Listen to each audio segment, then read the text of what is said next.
like to know more about the mystical ways of the Vikings? This is Robert Manni, host of Guys TV, and this week my special guest is Kaedrich Olsen. He's a Norse spiritual guide, and it all starts right here, right now on Guys TV. You can also catch me on KCAA Radio here in Southern California, Guys Radio, my worldwide podcast, and we're on UK Health Radio all weekend long. Guys TV, Guys Radio, thanks for your support.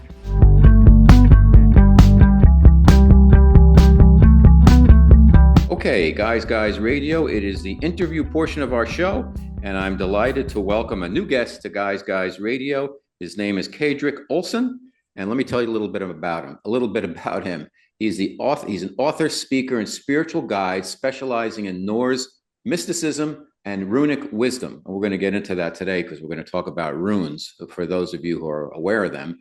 But for more than 3 decades, Kaedrich has taught how the runes function as living intelligences, gateways for transmuting shadow, awakening the higher mind, and aligning with the powers of gods and ancestors.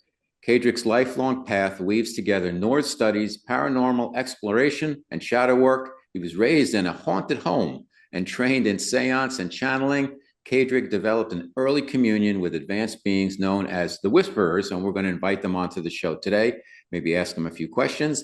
And the Whisperers are a collective that grants Kaedrich rare insights into the afterlife and also the interplay of the unseen. Now, this foundation allows Kaedrich to guide seekers through shadow work, spirit communication, and ancestral practices with both sacred depth and practical clarity. Kaedrich wrote the book Runes for Transformation, and he's been featured all over Gaia TV and so many other podcasts across social media. It's the first time on our show. We're going to talk about things like shadow work, the afterlife, paranormal protection, Norse runes, and we may even talk a little bit about men's sacred power and the return of the wild masculine if we have time. If not, we'll do another show. But welcome to Guys Radio, Kaedrich Olsen. Thank you. I'm really excited to be here, and I'm really looking forward to our conversation. This is going to be great. Me too. Thank you. Just so everybody out there knows, we tried this yesterday because we do some of the shows pre-recorded, and we had on Kaedrich's end, we had some type of internet shortage, and then on my side, right in the middle of our interview, my computer went poof, which it's never done. Over 800 interviews. I had issues with the files. We had issues getting on today. My cat started running around with a big fluffy tail. So we don't know if there's any type of entities working with us or working against us, but we're going to work right through it. Right, Kaedrich? Absolutely. We're gonna make this magic happen. So let's get to the beginning. Let's start at the beginning today. And that is, you grew up in Colorado in a quote unquote haunted house that seemed like it was like, to me, it reminds me of the Addams Family or the Munsters, where, and I say this respectfully, yes, because you had a lot of paranormal stuff going on that seemed commonplace. Seances, channeling, you had entities, knocks on the door, lights going on and off, and it seemed like commonplace for your parents and yourself. Now you have a brother and sister. I think you had mentioned to me that your sister was a little bit freaked by this, but I don't know what happened with your brother in terms of that. But for you, what was it like growing up in this type of household? It was almost a little bit confusing because, of course, I grew up knowing spirits were around everywhere. You could see the TV dial change from across the room, radios would turn on, footsteps up and down the hallway. To me, that was, I guess that was normal, but my sister was a little freaked out by it. She was pretty scared by it, but to me, I got curious about it. My brother almost completely denied it. He turned out to be a doctor, and he wants to be in denial about these things. But when I talk to him and his wife, and they start talking about some of these things, they say it freaks them out because it just how real it really is, and that kind of scares them, and then they shut it down and they go back to their materialist world and cognitive dissonance, like what's going on in our culture right now, where people the truth that might be there would shatter so many people's beliefs that they refuse to acknowledge it because it will put them in a very uncomfortable position. Was it kind of like that? Exactly. That's exactly it, because he just couldn't handle that something was outside of the scientific realm My sister's scared of it. My parents, they embraced it. They loved it. They took us to a spiritualist church. I remember going there very young age, very, very young. They took a little time out to go to a Lutheran church for a while because I tried to be normal. But when I started telling them the experiences I was having, the communication I was having, and the things that were going on, they're like, nope, we got to go back because our kid's tuned in, our kid's seeing things. He needs, some guidance on what to do. So we went back to the spiritualist church, and that's where it was finally I was around people that knew what was going on, that were familiar with the phenomena that I was experiencing. And there were still a couple people in that church that were a little freaked out by it. And they're like, oh, children shouldn't be exposed to this. I'm like, well, but now as an adult, I'm like, how can you prevent it when you're Right. living in this house? You Mhm. can't help it. So it really helped to balance the dichotomy I was facing because I've always loved horror movies. I unfortunately I saw The Exorcist at 7 years old, and that left me like a zombie for 3 days. But I used to watch some of these old shows, and their stories are so compelling. And as a kid, you can't tell that that's not true. And so it was really hard for me to really discern because these shows were so scary, they were so convincing, but the things going on in the house and around me weren't. And my parents weren't freaked out by it. They were like, yeah, of course the TV changed channel. Of course the footsteps. They kind of laughed at it. They sort of embraced it. And that actually was comforting to me as a kid because my parents weren't freaked out by it. They were open to it and they kind of thought it was a fun thing. Mhm. And that helped me to go, okay, yeah, this could be fun too. So it took a little while to balance out that. Now, do you think when you talk about horror movies, the horror movies when we were growing up were a little bit less chaotic, if you will, and ultra violent than they are now? Do you think there is a real difference there? I mean, the storytelling is very good in both. They use classic templates for that, but some of the uses of violence and stuff, it's like really over the top across our media. And do you think one has it changed? And because I don't watch a lot of horror movies, I watch the stuff like The Exorcist and all of that like once in a while, and I was like, wow. But now I see some of the things that they're putting out there, and it seems like, wow, this is a bit much for kids. What's your position on and thoughts about that? And also, do you think that there are any doors open to energies that might not be positive coming in when it gets to the point with the horror movies where they're so over the top that it seems a little bit intrusive in terms of our psyche? Yeah, I think the movies always have to keep one-upping themselves. They keep having to boost it because I remember when I was a kid and I would watch some of the old Universal horror movies, the Dracula and the Frankenstein, the Mhm. Wolfman. Right. They were amusing, they were kind of Yeah. fun. But when I was a kid and Nightmare on Elm Street came out, that scared the heck out of me. I was a Mhm. little freaked out for a little bit after that. But then when my kids saw Nightmare on Elm Street at the same age that I did, they're like, "What? This scared you? This is stupid." And I'm like, "Come on." And I think it's a lot of our culture today is based on super stimulus. When we look around, there's just so much stimulation going on. Even if you're watching the news, there's like the news broadcaster, then there's the ticker tape of headlines going on underneath, Breaking and there's news, breaking all this news, right? stuff. Yeah, we're just overstimulated.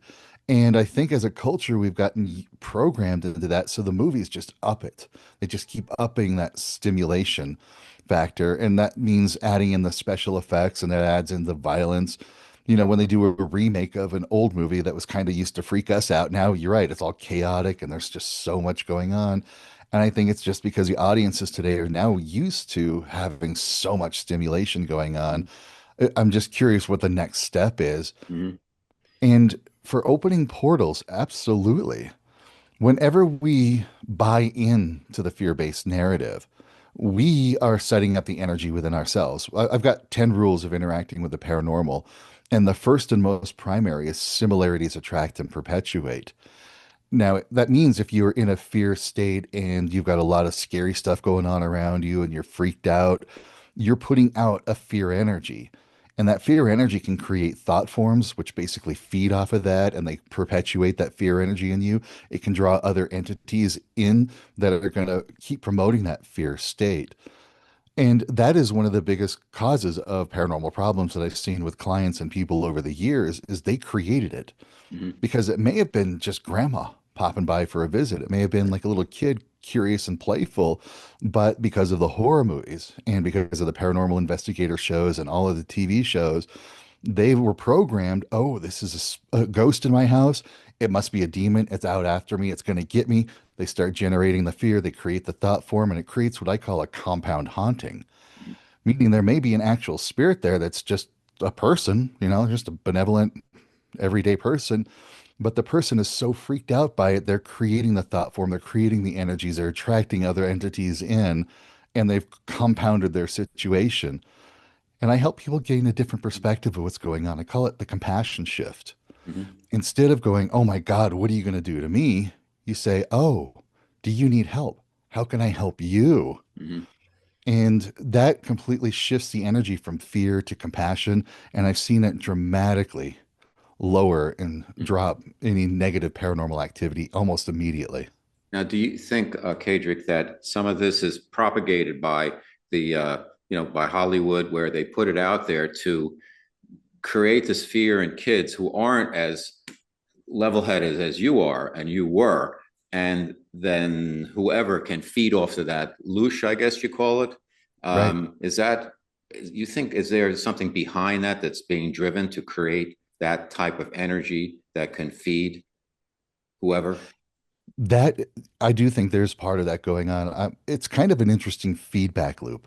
I think we started it, and then that drew in. Some people call it the archons. The Norse would call it the Thurs. We call it these beings by various names. But yeah, they thrive off of our fear. They thrive off of our aggression and hostility. And they do know how to influence the people that can influence the narrative. And that isn't just Hollywood, but that's media. Like if you Right. watch just the news, I remember a newscast one time talking about some medication where a child recently died. But after these commercials, find out if yours is next. And I'm like, come on. You just said something about tens of thousands of people take this medication every day. Right. One child died, but now your kid's next. That's breathing that fear into Right. it. And these beings can influence vast swaths of population just by the narrative and gets them to do stupid things to each other Mhm. just to help promote that loosh. And even if you bring peacekeepers in, well, what are they doing? They're just fighting and they're bringing in more weapons, and Right. that's just generating more loosh. So Mhm. those beings that are feeding off Alush are a little bit harder to get around. We have to do more of a societal shift from the Mhm. inside. We have to do our inner work individually so we can affect the collective. There's just no way to go after these beings that are feeding off of Loosh and generating Loosh. We have to change ourselves to sort of poison the well from the inside out. Great. My special guest on Guys Radio, Kaedrich Olsen, a Norse kind of spiritual advisor and guide. So, in your household, your name is Olsen, so you have obviously a Scandinavian background. Hmm. How did you get introduced to the whole Norse culture and going back to the runes, the beginning of the runes, and kind of Viking mythology and etc. Yeah, my parents, the basement that I grew up in, my parents' house, it was a library. Any kind of book you wanted, it was just like rows and rows of books and shelves everywhere on anything. There was encyclopedias, there were books on magic, and I remember getting a hold of Manly P. Hall's Secret Teachings of All Ages, and I was just fascinated by that. I may have been like 11 or 12 years old when I found that book, and I was just reading it. And I realized that as he's describing these traditions in the mystery schools, that they're all basically saying the same thing. They're just using different imagery, different words, different. And I was starting to understand a little bit about science at that time. And I said, okay, I need a control group. I need one foundation so I can understand it from myself. And then I can really get a good beat on this. And it was at that time I was listening to some crazy music coming out of England, a band called Sabbath. And I was reading a book called The Way of Weird by Brian Bates, and I found Ralph Blum's book, The Book of Runes. And all of those pieces just fit into place. And I'm like, this is it. That's my control group. I'm going to dive into the Norse. I'm going to learn the runes. And I did. I went deep into it. I not only learned about the runes, but I was reading all the Eddas, the sagas, all of the scholarly literature that comes up that was describing things. I got so deep into it that I was translating some of the Old Norse poetry for myself. So I've got some of the, It's so I amazing. have that insight to what is going on, what their words were, what their thinking was directly from the language. And then it dawned on me, this wasn't like a special thing for them. This wasn't like something you just do once in a while, then you're done with it. This was what they lived with. They lived it, they breathed it, they were it. This wasn't like go to church on Sunday and then go do whatever you want the rest of the week. This was their lifestyle. This wasn't, they didn't have a word for what they believed in or what they followed because that was just the way they existed. And it was an integral part of their practical reality. So I said, how can we take what they understood, put it in a modern context, and use it today instead of just theory or just something kind of neat or watching on TV or playing costume Viking or whatever? How do we apply it to today's world? And that's been the bulk of my work is not overtly going out and saying, here's Norse stuff, but here are the tools to achieve those goals. Here are those tools to make the changes in your life that you want. Here are the tools to increase your performance in your world. That's fantastic. What is from your studies? What do you think that people? What did you learn that you weren't aware of about the Vikings, if you will, and the whole Nordic culture? And what do people need to know that's different than what we usually refer to in our own mythology and culture? Like the Vikings, they're big, strong fighters, and they came over in these small ships. Maybe they got to America and Newfoundland, places like that before anybody else. They were all conquering. They drank their mead. They were like manly men. And what is it that we get wrong, and what is it that we need to know? Because it sounds like they were very spiritual and were self-aware and were respectful of the gods, if you will, of energy. Absolutely. That's one of the things we have to have some cultural relativity to. Every culture on the planet at that time, 1,000 years ago, 2,000 years ago, during the Iron Age, even the Bronze Age, were violent cultures. Every single one of them. Everybody was, no matter if they were Celt or Roman or Norse, whatever. Everybody was violent. The thing that helped the Norse people get a leg up on everything is they invented boats that only took on a few inches of water. So they could move very quickly, but these boats could go not only across seas, but they could go up rivers and they could go in quickly. And their rating was not as big as we think it is. They definitely did rating, but they just had this technological advantage for the time. But the downside is they didn't write at that time. They didn't write so much about themselves. They had more oral stories that they just told to Mhm. each other. But the people that they did raid, the people that they did colonize and work with, were able to write. And they wrote the exaggerated stories. They just really inflated these stories up to a magnanimous amount, which the archaeology doesn't support. So when we really look into some of these tales, what we find is these Vikings, these Norsemen, not everybody did this. It was just a part-time summer job just for a handful of people, just a few people. Okay. Most people stayed at home, tended to the farm because a farm was the pinnacle of living. And the people who went on these maritime adventures were out to seek enough money so they could buy a farm and settle someplace. That's all they really wanted was just to settle and have their own life. And all of the stories tell us that they were not these big, ugly, burly, grubby, dirty savages. That they were actually very well kept. They were clean. They wore glass beads, silk shirts. There Really? was even a Christian monk, I think it was. I forgot what he was, but he was describing the Danes as being so awful that they bathe regularly and they keep their hair clean and they smell so well in order to steal our women away from us. And there's in one of the sagas where it says that a good man should know how to use a sword or an axe, but also should be able to compose poetry because Wow. poetry was a big part of their lifestyle. But now today we think, oh, look at this pansy reading poetry. But that was a big part of the Norse lifestyle. That was their entertainment. That is amazing. I don't And think when people we, are aware of that at all, Kaedrich. not at all. And when we say what happened to the Vikings, what happened to the Viking era, look at, the Scandinavian world now.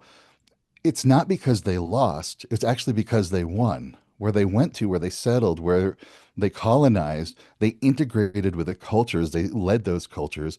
So we have places like, like Dublin, Ireland, most of the UK. Mhm. We've got Ukraine, Belarus, Russia. All of these places were started by Norse people. These are all Viking settlements that created these countries. So, in a sense, they won by creating their own countries, their own places, and integrated with the populace. And even now in our culture today, Monday is Moon Day, but Tuesday is Tyr's Day, named after the Norse god Tyr. Mhm. Wednesday is Woden's Day, after Odin. Thursday, Thor's Day. Friday, Frigg's Day, Freya's Day. So the Norse is actually already embedded in our culture. The runes are part of our alphabet, part of our words. So even today, we are sort of a living representation of the legacy of the Viking era in today's Western world. That is absolutely amazing. I had the pleasure of visiting Norway on a cruise. My mother-in-law wanted to take the family on a cruise a couple of years ago, and we went through all the fjords, and it was absolutely stunningly beautiful. I've never seen anything like it. And interesting though, we went in the summer and it rained the whole time, but Yeah. it was still gorgeous. And the people were wonderful, and the food was wonderful, and it was just an amazing place. And I worked with folks from Finland on Finlandia vodka many years ago in my advertising career, and really wonderful people also. And I also worked at Volvo, the Swedish car company, and worked with all the Swedes there for about 5 years when I got out of college, and great experience also. So I think people should get to Scandinavia as fast as they can if they want to really have a great vacation and really see beautiful landscapes. Wonderful. Absolutely. I spent a couple of weeks in Norway about a year ago, and suddenly I understood to a degree I hadn't before Edvard Grieg's music. I understood Dimmu Borgir. I understood a lot of this Norwegian music. They're Mm-hmm. playing the landscape. The landscape is just Yeah, epic. yeah. It's huge. And the thing that surprised me the most is all of my years of study, reading the folklore, reading the legends. I am, even though I'm open-minded and mystical and connected with the paranormal, I'm always skeptical. Meaning, if somebody calls me up and tells me that the lights are flickering on in their house, my first question is, well, what did the electrician say about that? You need to get an electrician. And so when I'm reading this folklore, my brain is going, okay, they're just trying to interpret natural phenomena by anthropomorphizing these forces and kind of Mm-hmm. giving them human traits. And when I was there, I said, nope, I was wrong. No, no, no, no. These things are very real. The land spirits, the dwarves, the giants, the Mm-hmm. trolls, they are all very real. They're here. I've experienced them firsthand personally. They're there. And I'm like, I get it now. The folklore is actually conveying Mm-hmm. real life experiences of what these entities are, what these beings are. Now you're a spiritual kind of spiritual guide, and you have a lot of you're in touch with your energy and the energy around the world, particularly from the statement you just made. And the home you grew up in, your parents were into it also. They were, they were nonplussed by the spirits that were around them. Was this something that ran in your family prior to that? And do you think these type of things are come from our ancestors in a familiar line? I wish I could answer that better. My family has always been kind of disjointed. I think I met my dad's brothers one time, my mom's sister one time. My Okay. grandparents were dead before I was born, basically. So, and even today, we're just kind of a loose family. We don't talk much to each other. I've done some ancestry.com exploration, and I had a great grandfather moved here right from Skåne, Sweden. So I've got that. And my father's side also, they're from the German. My mother's side is all from the UK area, but Okay. I I, got I you. wish I knew better. Mhm. Okay, let's talk about runes a little bit and their significance. So I bought runes about, I don't know, about 15 years ago, and I started using them. And for the people who are unaware, there's these little tablets and they have symbols on them. I'm holding them up for our friends on YouTube and Rumble to see them. Here's another one. And each one of these symbols has a meaning. And you can pull out one of these during a day, or you could lay them out in certain sequences. And you can also do kind of a life overview, and you're supposed to pick out, I believe, about five of them, and you only do that once. So talk to us a little about the significance of the runes. And your book is again the Runes for Transformation by Red Wheel Weiser Publications. Talk to us about runes, Kaedrich. Absolutely. At its most basic form, runes are actually the written language of the Proto-Norse and the Old Norse languages. They didn't put them on little tablets like that. They carved them on big rune stones. They carved them on shipping tags. They put them on jewelry. That and they're the runes as a written language. Like if you were to see a rune stone written 1,000 years ago with words like sister, mother, father, brother, you would need very little instruction to be able to read those words because they were pronounced the same way over 1,000 years ago as they are today and written almost exactly the same.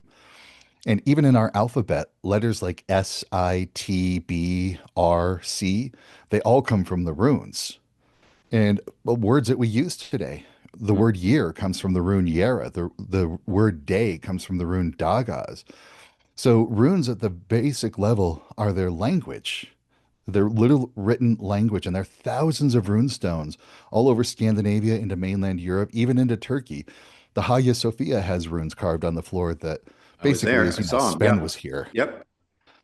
But beyond that, runes are also transformational tools because every rune has a letter, every rune has an energy to it, and they were used for helping with sickness, helping with childbirth, increasing prosperity, increasing the abundance of the land. They were, and the thing about it is runes were sung. It's a form of magic called Gulder. It's a lot like sound healing and sound manifestation today, like the work of Jonathan Goldman Mhm. with frequency Yeah. plus intention He's been equals on the show. Yep. manifestation. Well, that's what the runes were. So if you wanted to boost your personal strength, your inner vitality, you would call upon the rune Urus. Think about the strength of an aurochs, like a bison. And then you would just sing Urus, Urus, Urus, and build that up into a more power sense. Okay. Now, today we use runes for like divination, kind of like tarot cards, but there's no evidence that the Old Norse people ever did that with runes. There's no archaeology, there's no literature, but I don't doubt that it works. It's still effective in today's world. It's just when we go back to the Old Norse time, it was a written language, it was a transformative tool. They were sung, amulets were created, poetry was sung about runes. And it was an integral part of their mystical spiritual life that they would work with on a And daily we basis. that said, Kaedrich, can we pick one out for today? Should I Sure. do that? Okay. So I'll just reach in. I got my bag here, and there's 21 of them. And they all have a different symbol, and then there's a blank, correct? Well, the blank one was invented by Ralph Blum. Okay. There's 24 runes in the Elder Futhark, but Ralph Blum added a 25th one, so he could do it 5 rows of five, but traditionally they're 3 rows of eight. This is what I've got. Kenas. Yeah, Kenas is the fire of the forge. It's the creative spirit. It's about creativity, making things, tapping into your skill and your talent so that you can bring those together to forge new things. Whether it's objects that you create with your hand or podcasts or Mhm. any sort of thing like that. It's about using your creative ability to make things and bring new things into the world. As we were doing now. So how do you use them on a daily basis, Kaedrich? Great. That's a great way to look at it. The way I've understood the runes to be from the literature and from working with the whisperers is that the runes are in everything, everywhere, all the time. For example, the rune Fehu, it looks like the letter F. It's where we get the letter F from, and it basically means money or value. So let's say I've got this crystal on hand. Okay. The Fehu of this crystal initially is what I paid for it. But as it's been with me over time, as I've used it, as I've had it, as it's been here, it now has a deeper intrinsic value to me. That's still Fehu. And that's kind of like an external Fehu. But then when we look inward and go, what is my Fehu? What is my value? What is the value that I bring to the world? And we can take a really good look at that. And if we have an inner feeling about ourselves, like, well, it's not that good, it's just not that great, I don't bring much to the world. Well, then we can sing that rune, Fehu, and we can focus on things that you've done, the things that you've achieved, the successes you've had, the skills and talents that you do have, and start to enhance that Fehu. So as you're singing Fehu, you're building up your own intrinsic value of yourself, your inner opinion of yourself with that Fehu. And because similarities attract and perpetuate, as you boost that Fehu in yourself, you're going to see that reflected back in the world around you. People will treat you as a higher value. You'll get more respect, you'll get even more income and more money because you're projecting a higher value out to the world, and people will perceive that, and the world will reflect that back to you. So I work with people to address these different runic issues inside themselves, connect with that rune so that they can shift the runes around them. And then we basically are singing runes, tuning into the runes, and shifting runic energies all over the place to make the world more in alignment with their authentic self. Okay, fascinating. And it seems like the goal of all of this work, as in all spiritual quote unquote work, is to not become something new, but to kind of peel back and rediscover who we really are. Exactly. Getting to your authentic self is at the heart of all of this work because we came into this world with a purpose. Our higher self said, ooh, I want to have these experiences in my life. But things get in the way when we're growing up. Family says you have to be like this, you have to act like this. This is what the truth of the world is. The teachers, the culture, the society that we're in shape us and mold us. And when we're children, we have no choice. That first 20 years of our life, we have no choice but to adapt, to fit in. It's a survival thing. And then when we get in the next 20 years of our life, we start to question that. We start to see other perspectives. We start to figure out, no, this isn't me. That isn't me. So we start doing our shift. But then when we get to our 40s, we're like, okay, I've made this shift. This is where I'm at. I'm going to create my world for myself. And that's where shadow work comes in. So we Mhm. start to address those things that worked for us as a kid, that worked for us as growing up to help us fit in, but now they're blocks, they're hindrances. They stop us from going where we need to go because it's not who we are authentically. So we address those shadows, we look at those shadows, we transmute their energy, we find out what they really mean so that we can start living authentically. And runes are a critical part of that in my work Mhm. to address, oh, here's the shadow that it can be represented by this rune. Let's understand that rune, go into it. Let's really feel that energy, feel what that shadow is. Now, what is its opposite? This is why I don't work with reverse runes, is because there's like no reverse letter R, no reverse letter S, same way in the Old Norse. But if somebody is like in a scarcity mindset, they're like, I don't have this, I don't have that. What am I going to do? That's Nauthiz, the rune of need, the constraint. And the opposite would be Wunyo. Here's what you do have. Have that gratitude, that the things that you did achieve. And let's focus more on that Wunyo. Still be aware of the Nauthiz, still be aware of the things that you need to have, the things that need to fall into place and work with. But now let's focus on what you do have, is working for you, and you'll start to get more of that. And then that Wunyo will displace that Nauthiz energy, and you'll be in a more Wunyo lifestyle. Got it. Fascinating. Kaedrich Olsen, Norse spiritual teacher, is our guest on Guys Radio. Now, I want to, and thank you for mentioning shadow work because I was holding that because I want to get to the Whisperers. Now, you work with a collective called the Whisperers. Who are they? When did they first come to you? And can we speak with them today? Absolutely. They first came to me when I was a kid in elementary school playing on the playground. I even remember being kind of weirded out that the other kids were playing games with their imaginary friends, that they were having fun and doing normal kid things. But my whisperers, my imaginary friends at that time, I didn't quite understand what they were. They were teaching me about energies and spiritual beings and layers of reality. Stuff that, I mean, what's a kid supposed to be doing learning that kind of stuff? But they were always there teaching me. And over the years of working with them, I realized that, like you said, they're a collective of beings or a group of beings. Some used to be human, some were never human. Today, a majority of them are like amorphous, conscious beings. There's nothing to them but consciousness and energy. They just don't have a shape, and they communicate in a very nonlinear, abstract language, which then gets interpreted through me as to what they're saying. And every time I'm with clients and every time I'm teaching a class, I invite them in, I invite the clients' guides in to help communicate. And so, even today, the whispers were in, and I just checked in. I'm like, would you want to talk? And they're like, gave me this feeling of happiness and No. joy. And it came kind of with a message as, we love to talk through you. We love to share this message stuff through you. Well, So let's yeah, let's let's let's bring them on. heck yeah, they're here. Okay. Well, welcome, Whispers, and thank you so much for joining us. What is our audience? What do we need to know right now?